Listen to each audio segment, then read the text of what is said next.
بسم اللہ الرحمن الرحیم الحمد للہ رب العالمین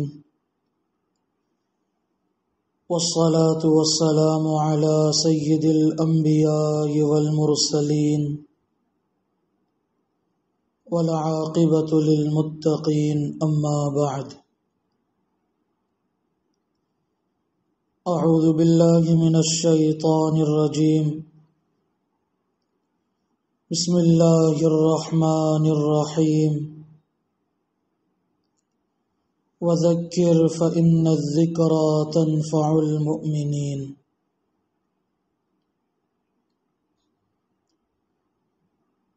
صدق اللہ العظیم۔ قرآن پاک میں اللہ تعالیٰ کا ارشاد ہے، یا ایھا الذین آمنوا ادخلوا فی السلم کافۃ، اے ایمان والو اسلام میں پورے کے پورے داخل ہو جاؤ۔ اس آیت کا خلاصہ یہ ہے کہ ایمان والے بندے کو چاہیے جب اس نے اسلام قبول کر لیا تو وہ اپنی زندگی اسلام کے اصول و ضوابط کے اعتبار سے مکمل طور پر گزارے۔ یہ نہ ہو جو باتیں آسان لگیں ان کو کر لیا اور جن میں کچھ مشقت نظر آیا تو اس کو چھوڑ دیا۔ اس آیت میں جتنی باتیں ہیں ان میں ایک اشارہ یہ بھی ملتا ہے کہ جس کام کو بھی کرو اس کام کو اصول و ضوابط کے اعتبار سے مکمل طور پر کرنا چاہیے۔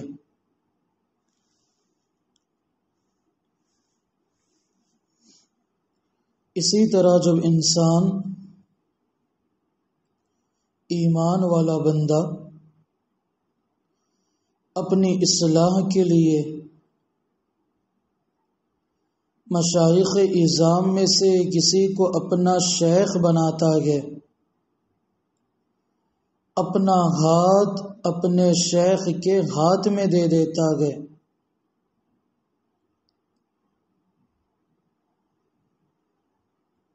تو ایسے موقع پر مرید کو چاہیے کہ تصوف کے شیخ سے استفادے کے لیے جتنے اصول و ضوابط ہیں مکمل طور پر اس پر عمل کرے، اسی وقت فائدہ ہو سکتا ہے۔ آج کل مشائخ سے بیعت بہت سارے حضرات ہوتے ہیں لیکن استفادہ سارے کے سارے نہیں کر پاتے۔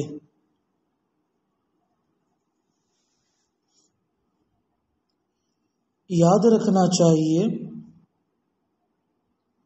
بیعت کے بعد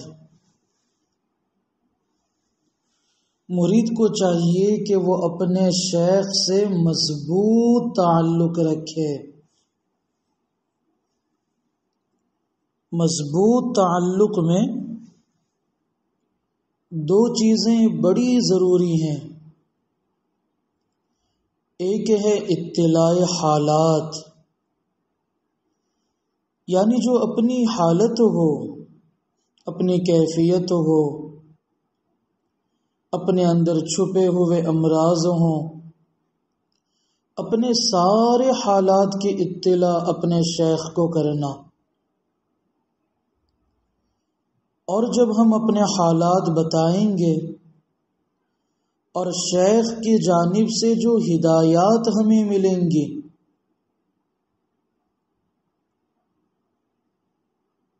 اس پر مکمل طور پر عمل کرنا۔ یعنی اطلاع حالات اور اتباع تجویزات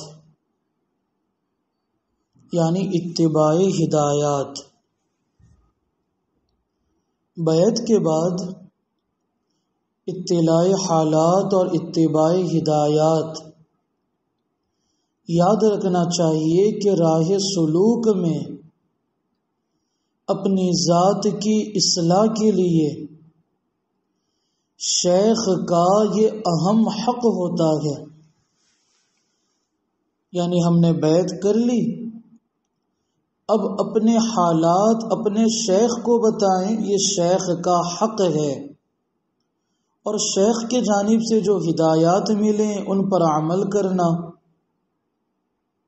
یہ دونوں چیزیں شیخ کا ایک اہم حق ہے۔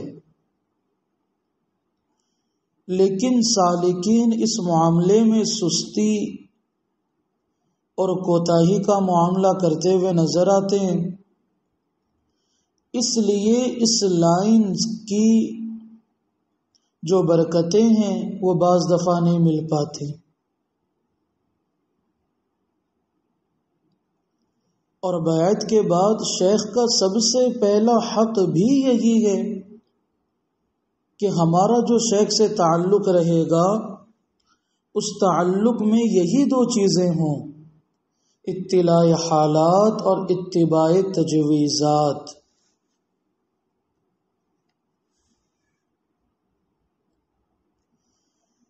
شیخ سے جو ہم بیعت کرتے ہیں، اس بیعت کا مقصد اپنی اصلاح ہونی چاہیے۔ شیخ سے جو تعلق ہوگا، رابطہ ہوگا، ان تمام چیزوں میں سالک کی نیت اپنی ذات کی اصلاح ہونی چاہیے، دوسرے مقاصد ہرگز نہ ہوں۔ لوگ مجھے اچھا سمجھیں، جلدی مجھے خلافت مل جائے، میں اس لائن کا امام بن جاؤں، لوگ مجھے اچھا سمجھنے لگیں، لوگ بڑا مجھے ماننے لگ جائیں، یہ ساری چیزیں ہرگز نہیں ہونی چاہیے۔ تو شیخ سے بیعت کا مقصد اپنی ذات کی اصلاح ہو۔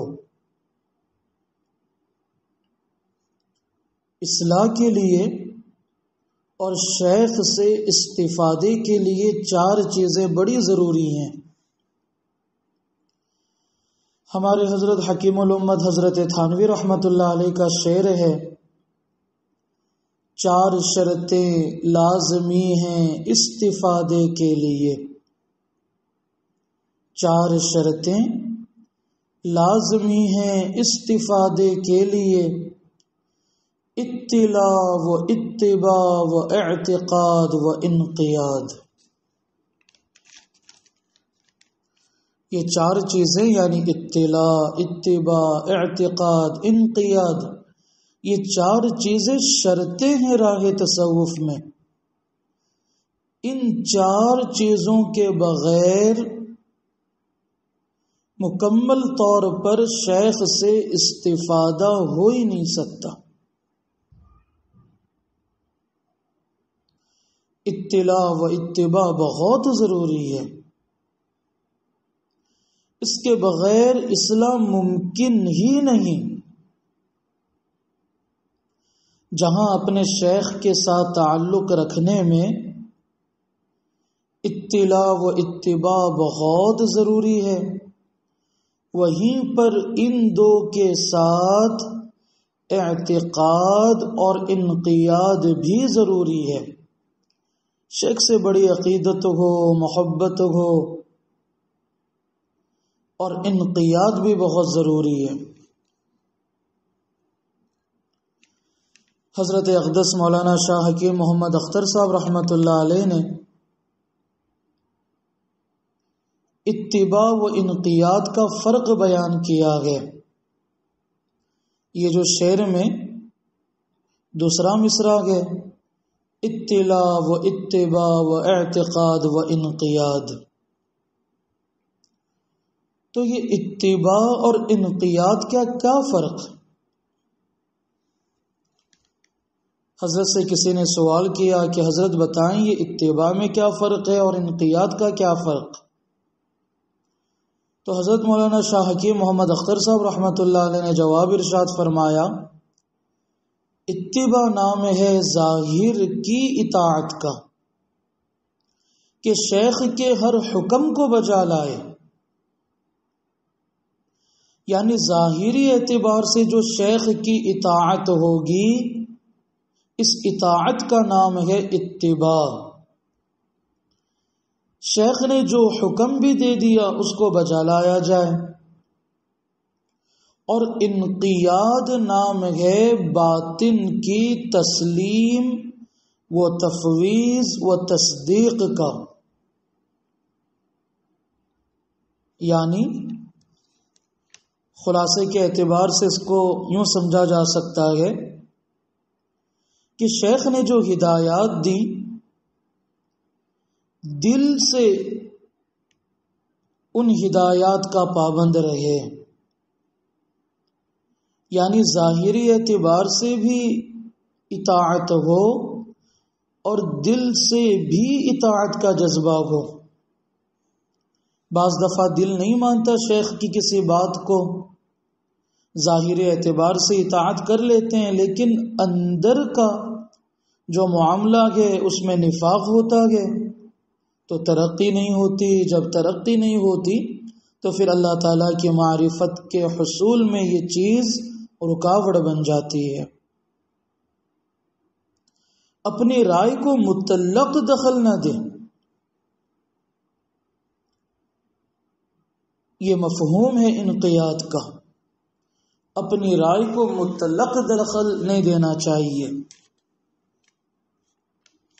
البتہ شیخ کی ہدایات میں اگر شریعت کے خلاف کوئی بات ہو تو اس وقت شیخ کی اطاعت جائز نہیں۔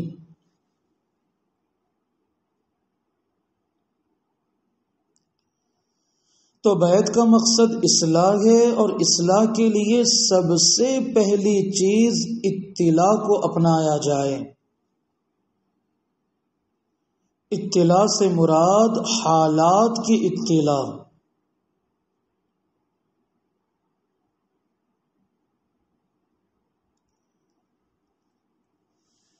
یہ بات بھی یاد رکھنا چاہیے، بہت سارے حضرات مشائخ سے بیعت ہو جاتے ہیں، بعضے بالکل اپنے شیخ سے بیعت کے بعد رابطہ نہیں رکھتے۔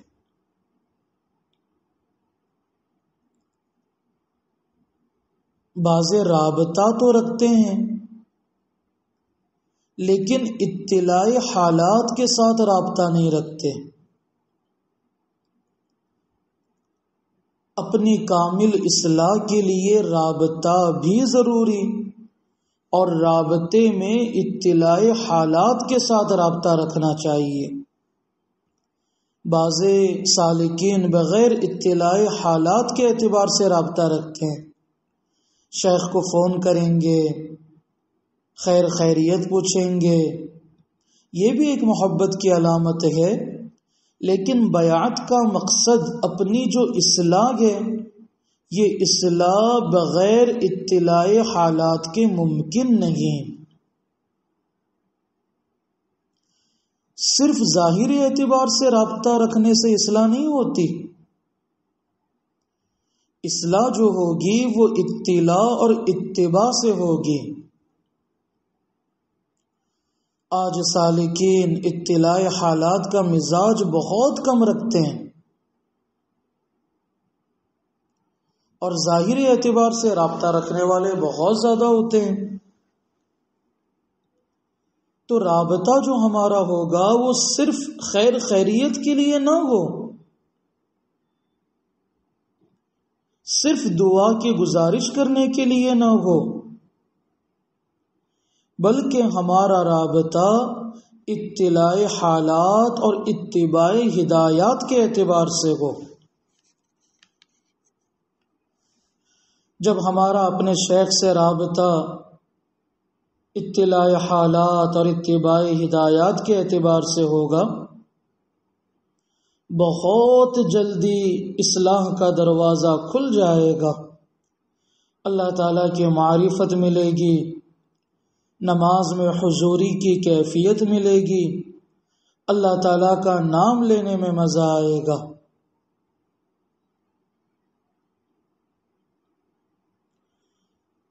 بجز یہ بات بھی یاد رکھنا چاہیے کہ رابطہ اطلاع حالات کے ساتھ ہو تو بہت جلدی اصلاح ہو جاتی ہے، بغیر اطلاع حالات کے اگر شیخ سے رابطہ ہو، شیخ کی صحبت کی برکتیں تو مل جائیں گی، لیکن اصلاح جو مقصود ہے اس راہ کا، وہ مقصود حاصل نہیں ہوگا۔ تو ہم جو اپنے شیخ سے رابطہ رکھیں گے وہ اطلاع حالات کے ساتھ، اتباع ہدایات کے ساتھ اپنے شیخ سے جتنا ہو سکے مضبوط تعلق رکھیں۔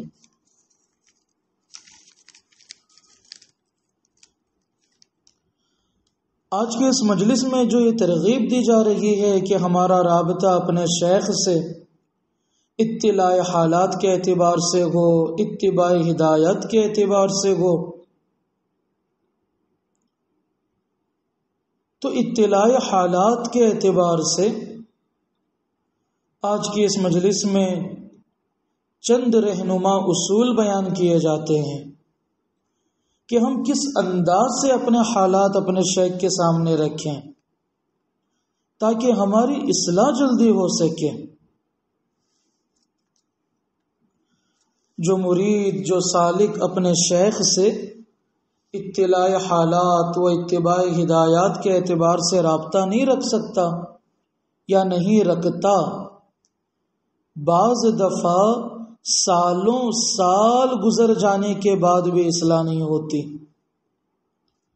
اور جو سالک اطلاع حالات کا خاص اہتمام رکھے، اتباع ہدایات کا اہتمام رکھے، اللہ تعالیٰ کے فضل سے چند مہینوں میں تصوف و سلوک کی برکتیں ایسے سالک کو مل جایا کرتی ہیں۔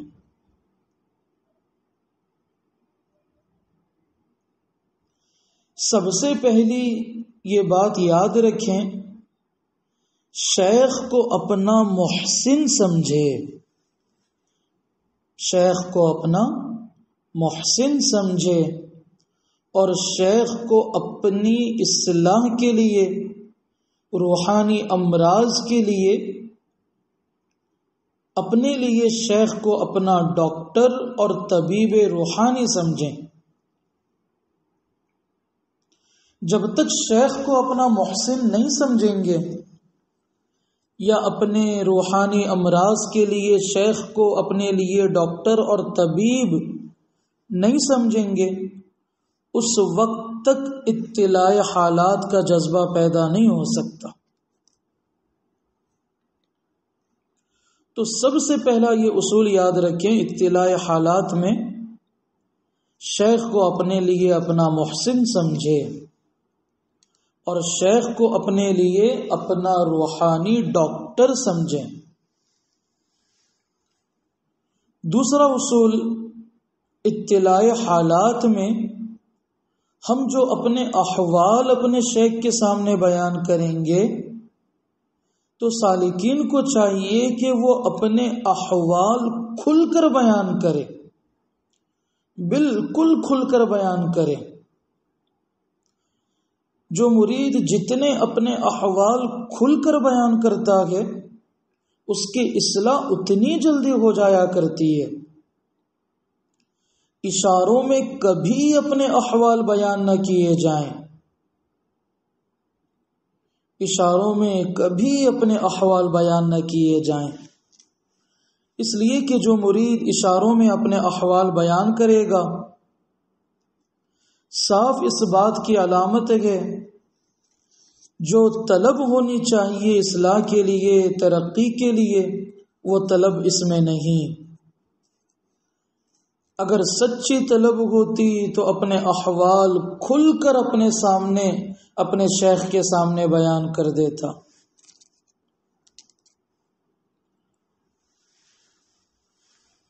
بعض سالکین ایسے بھی ہوتے ہیں صرف اتنا بتاتے ہیں حضرت دعا کریں میں گنہگار ہوں.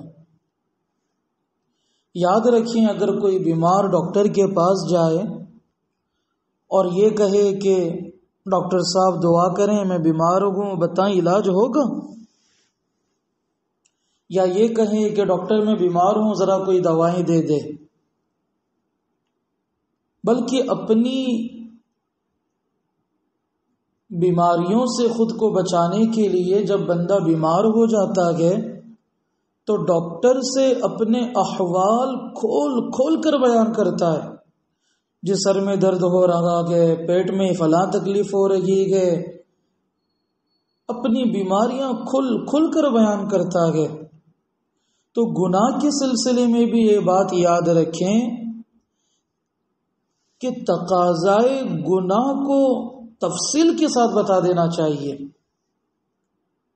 میرے اندر بد نظری کا بہت زیادہ غلبہ ہے کہ میں بہت زیادہ بد نظری کرتا ہوں، یا میرے اندر بار بار تقاضا پیدا ہوتا ہے کہ میں بد نظری کروں، مجھ میں شرمگاہ کے غلط استعمال کا گناہ ہے، یا بار بار تقاضے آتے ہیں، خیالات آتے ہیں کہ میں شرمگاہ کا غلط استعمال کروں.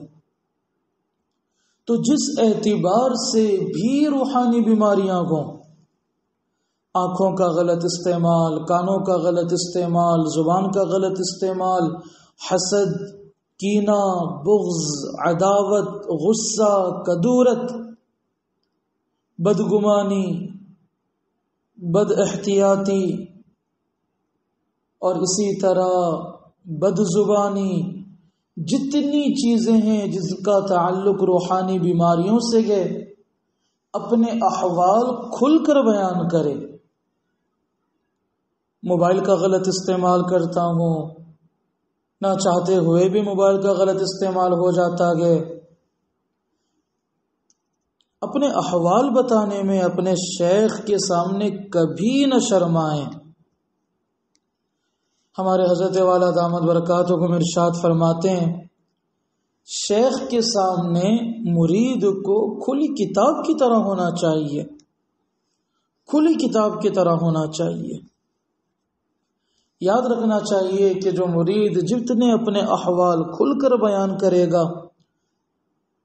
وہ اپنی روحانیت کی دنیا میں اتنا انمول کر دیا جائے گا.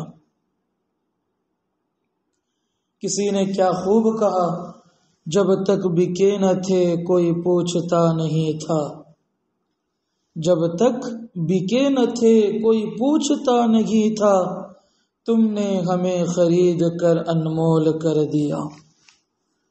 تو شیخ کے ہاتھوں میں اپنے آپ کو بیچ دینا چاہیے. یہی خلاصہ ہے بیعت کا.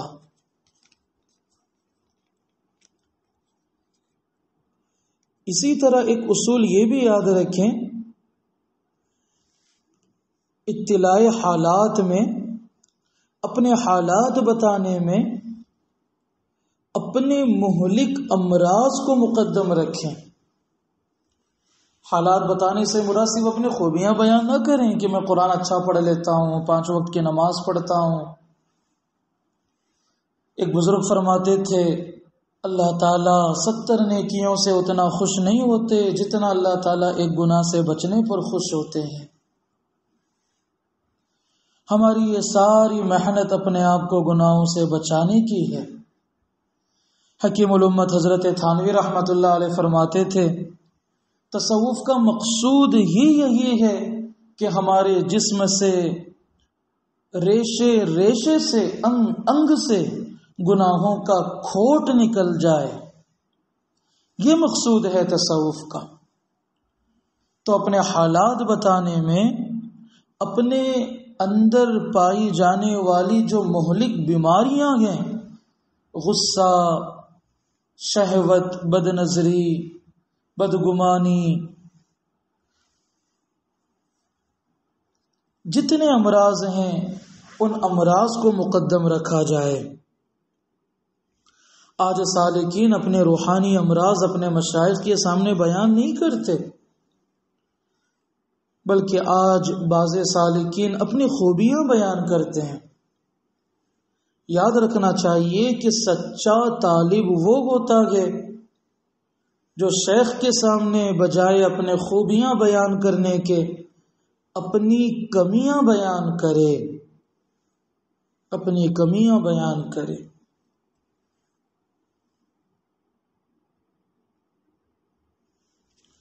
اسی طرح ایک اصول یہ بھی یاد رکھیں کہ ایک مرتبہ اپنے حالات بتانے کے بعد دوبارہ ان حالات کا جائزہ لینا چاہیے،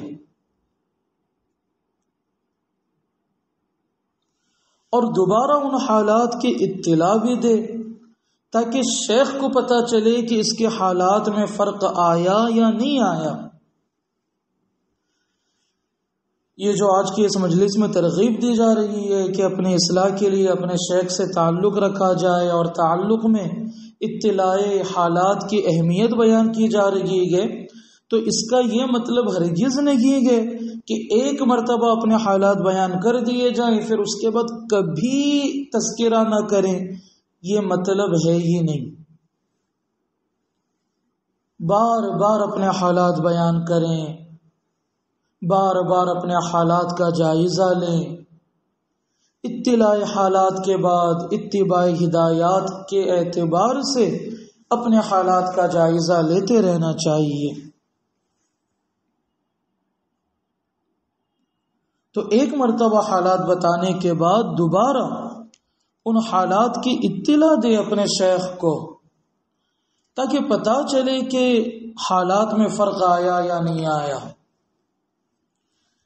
یہ حالات بتانا بھی شیخ کو اس لیے ہوتا ہے تاکہ پتہ چلے کہ ہمارے اندر کتنی طلب ہے، ورنہ جو بندہ تقوی کے ساتھ رہے اس کے تقوی کا اثر شیخ کو ضرور بتا دیا کرتا ہے۔ ایک بات درمیان میں یہ بھی عرض کرتا چلوں، کوئی بندہ کتنا بھی چھپ کر پہاڑوں میں جا کر گناہ کر لے، اس گناہ کا اثر، اس گناہ کی نحوست چہرے سے ضرور ظاہر ہوگی۔ اور کوئی بندہ بالکل چھپ کر بند دروازے میں اللہ تعالیٰ کی عبادت کرے، ذکر کرے، تقوی کے ساتھ رہے، یاد رکھنا چاہیے کہ اس تقوی کا اثر بھی چہرے سے ظاہر ہو جاتا ہے۔ کوئی بندہ خوشبو استعمال کرے، عطر لگائے اور یہ سوچے کہ میرے عطر کی خوشبو کسی کو نہ محسوس ہو، ایسا ہو ہی نہیں سکتا۔ بالکل اسی طرح کوئی بندہ اچھی زندگی گزارے نیکی اور تقوی کی تو اس کا اثر بھی ضرور ظاہر ہوتا ہے، اور اللہ والوں کے سامنے تو بالیقین ظاہر ہوتا ہے، اس لیے کہ اللہ والے صرف ظاہری آنکھوں سے نہیں دیکھتے، ان کی تقوی کی بنیاد پر اللہ تعالیٰ انہیں باطنی بصیرت بھی عطا فرما دیتے ہیں۔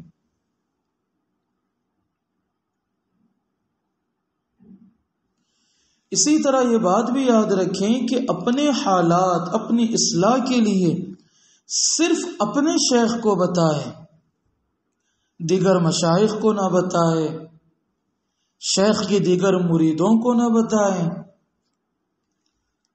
اپنے حالات جن کے ہاتھ پر بیعت کی انہی کو بتایا جائے، اس لیے کہ اگر کوئی بیمار آدمی 10 ڈاکٹروں کو اپنی بیماریوں کے متعلق بتائے اور 10 ڈاکٹروں سے دوائی لے، ہو سکتا ہے بجائے فائدے کے نقصان پہنچ جائے۔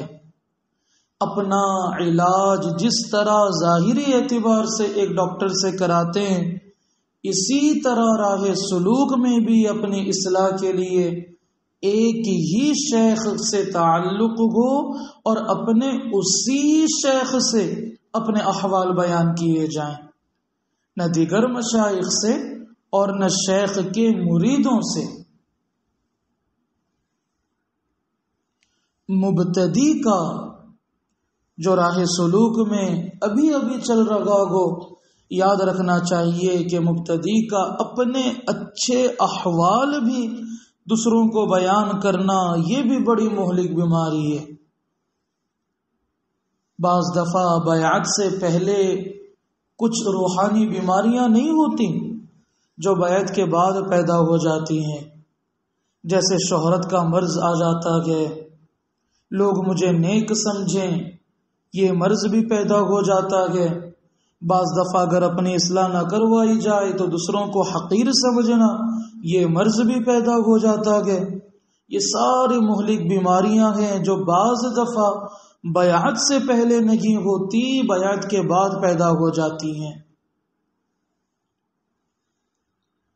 تو اطلاع حالات کی بنیاد پر اگر ہمارے حالات اچھے ہونا شروع ہو جائیں، زندگی سنورنے لگے، تو مبتدی کو چاہیے کہ وہ اپنے حالات، اپنی خوبیاں بھی دوسروں کو نہ بتائیں، جتنا ہو سکے اپنے آپ کو چھپانے کی کوشش کریں۔ اسی طرح ایک اصول یہ بھی یاد رکھیں، اطلاع کے بعد جواب کے لیے شیخ سے بار بار اصرار نہ کرے۔ بعض مریدین ہوتے ہیں، کوئی سوال کر لیا، بار بار اپنے شیخ سے اس کا جواب طلب کرتے ہیں، میسج کر دیا اپنے حالات پر مشتمل، بار بار دوبارہ شیخ کو میسج کریں گے کہ جی جواب کا منتظر ہوں، جواب دے دیں، جواب دے دیں۔ یاد رکھنا چاہیے بعض مرتبہ شیخ فوراً جواب دے دیتا ہے، اگر مرید کے لیے اس سوال کا جواب مناسب رہا تو شیخ فوراً جواب دے دیتا ہے، اور بعض دفعہ کسی اچھی حالت پر اطمینان یا اس سوال کا جواب مرید کو دینا مناسب نہیں رہتا تو شیخ خاموش ہو جاتا ہے، خاموشی اختیار کر لیتا ہے۔ تو مرید کو سمجھ لینا چاہیے کہ اگر میرے کسی سوال پر میرے شیخ نے خاموشی اختیار کر لی تو پھر اس سوال کا جواب نہیں مانگنا چاہیے، اس سوال کا جواب میرے لیے مناسب نہیں۔ تو بعض دفعہ شیخ فوراً جواب دے دیتے ہیں، بعض مرتبہ شیخ کوئی ایسا معاملہ کرواتا ہے جس سے جواب مل جاتا ہے۔ جیسے مشہور واقعہ ہے، ہمارے بزرگوں میں سہروردیہ سلسلے کے بہت بڑے بزرگ حضرت خواجہ شہاب الدین سہروردی رحمۃ اللہ علیہ بہت بڑے بزرگوں میں سے تھے۔ ان کے پاس ایک شخص آئے، حضرت بہاؤالدین زکریا ملتانی رحمۃ اللہ علیہ، بیعت ہو گئے، حضرت خواجہ صاحب نے 3 دن میں خلافت سے نوازا۔ اب جو برسوں سے وہاں پر لوگ موجود تھے بدگمان ہونا شروع ہو گئے، بعضوں نے آپس میں منفی تذکرے شروع کر دیے، ہم اتنے سال سے اپنے شیخ کے پاس ہیں، ہمیں اب تک اجازت نہیں ملی اور ان کو اتنے جلدی مل گئی۔ اب دیکھیں یہاں پر حضرت خواجہ صاحب نے فوراً کوئی جواب نہیں دیا، نہ خاموشی اختیار کی، بلکہ ایسا معاملہ ان سب سے کروایا، ایسا کام کروایا کہ ان کو جواب مل گیا۔ خواجہ شہاب الدین سہروردی رحمۃ اللہ علیہ نے اپنے تمام مریدین سے کہا ایک ایک مرغی لے لیں اور ایک ایک چھری لے لیں، سب نے لے لیا۔ حضرت نے کہا کہ جائیں ہر کوئی ایسی جگہ ذبح کرے اپنے مرغی کو کہ وہاں پر کوئی نہ دیکھے۔ تو کوئی مرید جنگل کی طرف نکلا، کوئی کھیت کی طرف نکلا، کوئی درخت کے پیچھے، کوئی خانقاہ کے پیچھے، کوئی کہاں تو کوئی کہاں۔ کچھ دیر میں سارے مریدین اپنی مرغیوں کو ذبح کر کے لے کر آ گئے۔ کچھ دیر کے بعد حضرت بہاؤالدین زکریا ملتانی رحمۃ اللہ علیہ اپنی مرغی ذبح کیے بغیر زندہ لے آئے اور روتے ہوئے آئے۔ حضرت خواجہ صاحب نے پوچھا کیا بات ہے، تم نے اپنے مرغی کو ذبح نہیں کیا؟ روتے ہوئے جواب دینے لگے، حضرت میں جہاں بھی گیا یہ بات دل میں آئی کہ شیخ نے کہا تھا ایسی جگہ ذبح کرنا جہاں کوئی نہ دیکھے، میں جہاں بھی گیا مجھے میرا اللہ دیکھ رہا تھا۔ تو حضرت نے فرمایا یہ وہ چیز تھی جس کی بنیاد پر میں نے نسبت منتقل کر دی۔ تو شیخ سے جواب اصرار کے طور پر نہیں مانگنا چاہیے، جو جواب ہمارے لیے مناسب ہوتا ہے تو مشائخ فوراً دے دیتے ہیں، بعض دفعہ جواب مناسب نہیں رہتا تو شیخ خاموشی اختیار کر لیتے ہیں، اور بعض دفعہ مریدوں ہی سے کوئی ایسا کام کرواتے ہیں جس کے ذریعے سے انہیں جواب مل جاتا ہے۔ تو شیخ جس حالت میں بھی کیوں نہ رکھے، مرید کے لیے وہی مناسب ہوتا ہے۔ اس لیے کسی بزرگ نے بڑا پیارا شعر کہا، بے کیفی میں بھی ہم نے تو ایک کیفے مسلسل دیکھا ہے، بے کیفی میں بھی ہم نے تو ایک کیفے مسلسل دیکھا ہے، جس حال میں بھی وہ رکھتے ہیں اس حال کو اکمل دیکھا ہے۔ شیخ ہمیں جس حال میں بھی رکھنا چاہے ہم اسی حال میں رہنا پسند کریں، اس سے ہماری اصلاح بہت جلدی ہوگی۔ اسی طرح اطلاع حالات کے بعد جب ہم اپنے حالات کی اطلاع اپنے شیخ کو کریں تو اتباع کا خاص اہتمام ہو، یعنی شیخ نے جو تجویزات ہمیں عنایت فرمائیں، جو ہدایات دیں، خاص اہتمام ہو کہ ہم اس پر پابندی کے ساتھ اہتمام کریں، اس پر عمل کریں، اور اتباع میں بھی انقیاد ہو۔ جیسے شروع میں خواجہ صاحب کا شعر سنایا گیا تھا، 4 شرطیں لازمی ہیں استفادے کے لیے، اطلاع و اتباع و اعتقاد و انقیاد۔ تو ہم اپنے شیخ کی ہدایات پر جو اتباع کا معاملہ کریں گے، جو اطاعت کریں گے، تو یہ اطاعت اور اتباع انقیاد کے ساتھ ہو، یعنی دل کے ساتھ ہو، اپنے رائے کو کوئی دخل نہ ہو۔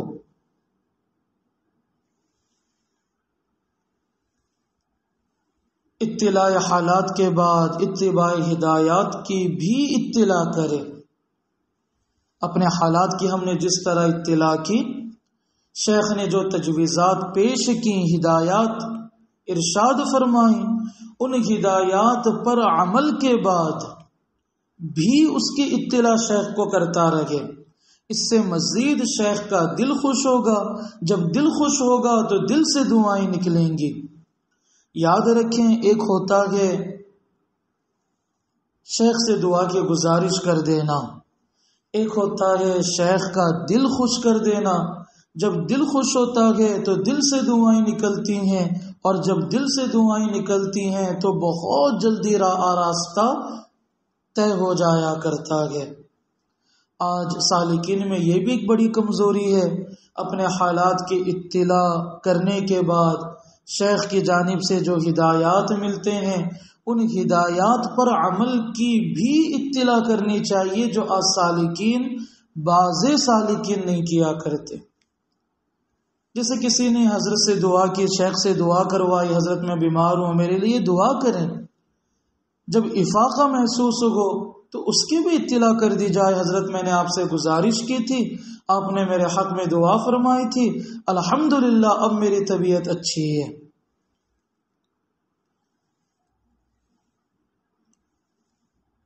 اور اللہ تعالی سے استقامت کی دعا بھی کرتا رہے کہ اللہ میرے شیخ نے جو میرے حالات سن کر جو ہدایات دیں، میں جو اس پر عمل کر رہا ہوں، اللہ اس عمل پر مجھے استقامت نصیب فرما۔ اطلاع حالات اور اتباع ہدایات کے معاملے میں مرید کو چاہیے کہ وہ اپنی اصلاح کے لیے اللہ تعالیٰ سے دعا بھی کرتا رہے، اللہ تعالیٰ سے دعا بھی کرتا رہے۔ اور یاد رکھنا چاہیے کہ اپنے حالات بتانے میں کبھی سستی نہ کریں۔ ہمارا یہ راستہ، راہ سلوک اللہ تعالیٰ کی طرف سے ایسا انعام ہے، کوئی بندہ اس راستے میں چل پڑے اور اسے فائدہ نہ ہو ہی نہیں سکتا. اگر فائدہ نہیں ہو رہا تو ضرور کوئی نہ کوئی اس میں کمی ہوگی. اور مشائخ نے یہاں تک ارشاد فرمایا کہ ہمارے اس راستے میں ترقی میں رکاوٹ صرف انسان کی اپنی سستی، غفلت ہوا کرتی ہے. اسی طرح آخری اصول اور آخری بات یاد رکھیں، اطلاع حالات بتانے میں چاہے وہ اپنی خوبیاں ہوں یا جو بھی ہوں، اس میں خلافت کی طلب ہرگز نہیں ہونی چاہیے. خلافت ایک ذمہ داری ہے، کوئی خاص اللہ تعالی کی طرف سے جنت کا یہ کوئی ٹکٹ نہیں ہوا کرتا. خلافت ایک ذمہ داری ہوتی ہے. سالکین کو چاہیے کہ وہ خلافت کی طلب میں نہ رہے بلکہ اپنی اصلاح کی کوشش کریں. جب بندے کی اصلاح ہو جاتی ہے، اللہ کی معرفت مل جاتی ہے، اللہ تعالیٰ کی محبت مل جایا کرتی ہے، پھر اللہ تعالیٰ کے فضل سے دنیا کی بڑی بڑی نعمتیں اسے مل جایا کرتی ہیں. آخری بات یاد رکھیں، اتنی ساری باتیں جو ابھی ہمارے سامنے آئیں، اس کا واحد مقصد اپنی اصلاح، اللہ تعالیٰ کی معرفت کا حاصل کرنا ہے. اپنی اصلاح کروانا اور اللہ تعالیٰ کی معرفت کا حاصل کرنا ہے. بعض سالکین صاف لفظوں میں کہہ دیتے ہیں ہم سے کچھ نہیں ہو پاتا، کرنا چاہیں تو بھی نہیں ہوتا. یاد رکھنا چاہیے کہ یہ جملہ بہت غلط ہے. اللہ تعالیٰ کسی چیز کا حکم دے دے، اللہ تعالیٰ بندے میں اس چیز کی صلاحیت نہ رکھیں، طاقت نہ رکھیں، ہو ہی نہیں سکتا. اللہ تعالیٰ حکم دیں کہ بد نظری سے بچو اور بد نظری سے بچنے کی اللہ طاقت نہ رکھے، ایسا ہو ہی نہیں سکتا. لہذا ہمیں چاہیے ہمت کے ساتھ اس راستے میں اس انداز سے چلیں کہ ہماری زندگی میں تبدیلی آ جائے، سنتوں کا شوق بڑھ جائے، ہر چیز نبی علیہ الصلوۃ والسلام کی سنتوں کے اعتبار سے ہم کرنے والے بن جائیں، گناہوں کی نفرت ہمارے دلوں میں پیدا ہو جائے، نیکیوں کا، اعمال کا شوق پیدا ہو جائے، اپنی اصلاح کی فکر نصیب ہو جائے. اس لیے مشائخ نے فرمایا بیعت کا مقصد اپنی اصلاح، اور اصلاح کے لیے سب سے اہم چیز اطلاع حالات اور اتباع ہدایات ہیں. اللہ تعالی ہم سب کی اصلاح فرمائے. اصلاح میں رکاوٹ ہمارے گناہ ہوتے ہیں، اس کے لیے گناہ اور اسباب گناہ سے بچیں. اور یہ اسی وقت ممکن ہے جب اپنے گناہوں کا اظہار اپنے شیخ سے اس لیے کیا جائے کہ شیخ کی جانب سے ہدایات ملیں گی، تجویزات پیش کی جائیں گی، اور اس پر عمل کرنے سے انشاءاللہ گناہوں سے بچنا آسان ہو جائے گا.